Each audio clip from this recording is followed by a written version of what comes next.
ఆ రోజుల్లో ప్రవక్తల్లో కనిపించే మొట్టమొదటి లక్షణం, ప్రవక్తలు ఏం చేసేవారంటే ఆ రోజుల్లో జనుల యొక్క పాపాన్ని వారికి తెలియజేసేవారు. ప్రవక్తల ద్వారా దేవుడు అద్భుత ఆశ్చర్య కార్యాలు చేసేవాడు.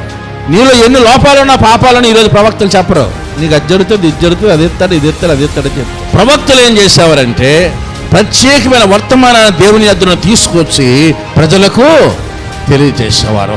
ఆనాడు ప్రవక్తలు మొట్టమొదటి ఇశ్రాయేలుకి ఏం చెప్పారో తెలుసా?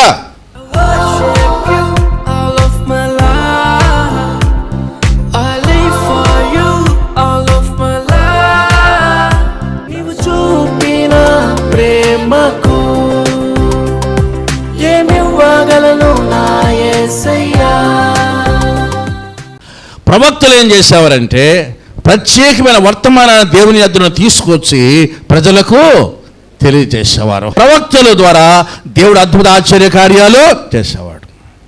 దానికి ఏలియా, ఎలీషా వీళ్ళు ప్రవక్తలు. వీరి ద్వారా దేవుడు అద్భుత కార్యాలు చేశాడు. అంటే ప్రవక్తల ద్వారా అద్భుత కార్యాలు జరుగుతాయి. ప్రవక్తలని దేవుడు నియమిస్తాడు, మనం నియమించుకోలేము. ఇర్మీయా గ్రంథంలో మనకు తెలుసు కదండి, నిన్ను ప్రవక్తగా నేను నియమించి ఉన్నాను అన్నాడు. నియమిస్తాడు, పిలుస్తాడు.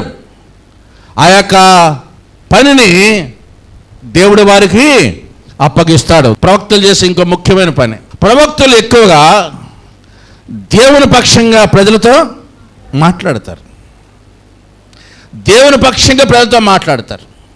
దేవుని యొక్క వాక్కుని, దేవుని యొక్క ఉద్దేశాన్ని ప్రజలకు తెలియజేస్తారు. ప్రవక్తలు చేసే ఇంకొక ముఖ్యమైన పని చెప్తారా? అద్భుతాలు చేస్తారు. జరగబోయేదాన్ని ముందుగా చెబుతారు. అసలు ప్రవచనం అంటే అర్థం అది.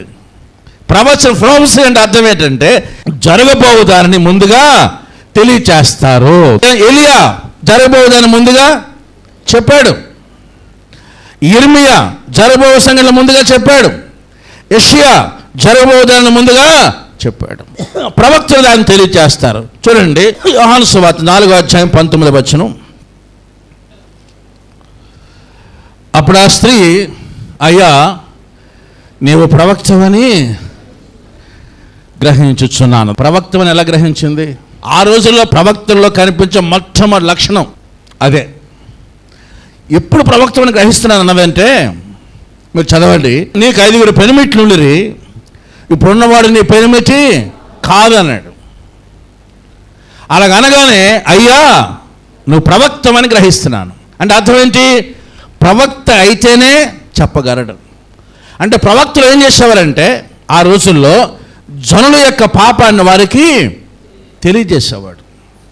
మీరు బైబిల్ గ్రంథంలో ఏ ప్రవక్తను చూసుకోండి, మీకు అదే అంటాడు, మీకు అదే అంటాడు. నేను యాకోబు సంతతి వారి తిరుగుబాటును తెలియజేయడానికి యెహోవా ఆత్మతో ఆవేశంతో నేను వారి దోషక్రియలు తెలియచేయడానికి అన్నాడు. తప్పుగా అర్థం చేసుకోకండి. నీలో ఎన్ని లోపాలున్నా పాపాలను ఈరోజు ప్రవక్తలు చెప్పరు. నీకు అది జరుగుతుంది, ఇది జరుగుతుంది, అది ఎత్తాడు, ఇది ఎత్తాడు, అది ఎత్తాడని చెప్తారు.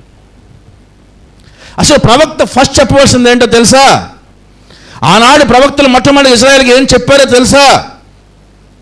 వారిలో ఉన్న పాపాలు చెప్పారు. అందుకే ప్రవక్తలంటే ఆ రోజుల్లో ప్రజలు భయపడేవారు. రాజులను ఎవరు లెక్క చేయలేదు. ప్రవక్తలు, నాతాను ప్రవక్త, దావీదు తప్పు చేశాడు, వీళ్ళు ఏం చేశాడు? దావీదుని ఖండించాడు. దేవుని పక్షంగా ఇశ్రాయేలు చేసిన పాపాలను ఖండించేవారు ప్రవక్తలు అన్నమాట. అద్భుతాలు చేసేవారు, ప్రవచనాలు చెప్పేవారు. ఇశ్రాయేలు యొక్క పాపాలను వాళ్ళు ఏం చేసేవారంటే ఖండించేవారు. ద్వితీయోపదేశకాండము 18:18 చూడండి. వారి సహోదరుల నుండి నీ వంటి ప్రవక్తను వారి కొరకు పుట్టించదను, అతని నోట నా మాట నుంచుదను, నేను అతనికి ఆజ్ఞాపించినది యావత్తును అతడు వారితో చెప్పాను. మోషే ద్వారా దేవుడు ఇశ్రాయేలు ప్రజలతో మాట్లాడాడు. ఏమనంటే నీలాంటి ఒక ప్రవక్త వస్తాడు, ఆ ప్రవక్త వచ్చిన మాట అందరూ వినాలేను. మోషే తర్వాత చాలామంది ప్రవక్తలు వచ్చారు. యెషయా, ఇర్మీయా ఎంతోమంది ప్రవక్తలు వచ్చారు. మరి ఈ ప్రవక్తలు అందరూ వచ్చిన మోషే చెప్పిన ప్రవక్త ఇతడే అని ఎవరి గురించి అని అనుకున్నారా? అనుకోలేదు.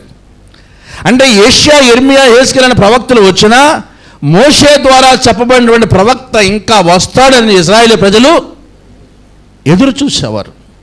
ఎవరా ప్రవక్త? యేసుక్రీస్తు. హల్లెలూయా. ఎలాగునా అపోస్తుల కార్యములు 3వ అధ్యాయం 22వ వచనం చూడండి. మోషే ఇట్లనెను, ప్రభువైన దేవుడు నా వంటి ఒక ప్రవక్తను మీ సహోదరుల నుండి మీ కొరకు పుట్టించును. ఆయన మీతో ఏమి చెప్పినను అన్ని విషయంలో మీరు ఆయన మాట వినవలను. ఆ ప్రవక్త మాట వినవాడు ప్రజల్లో ఉండకుండా సర్వనాశనమగినను.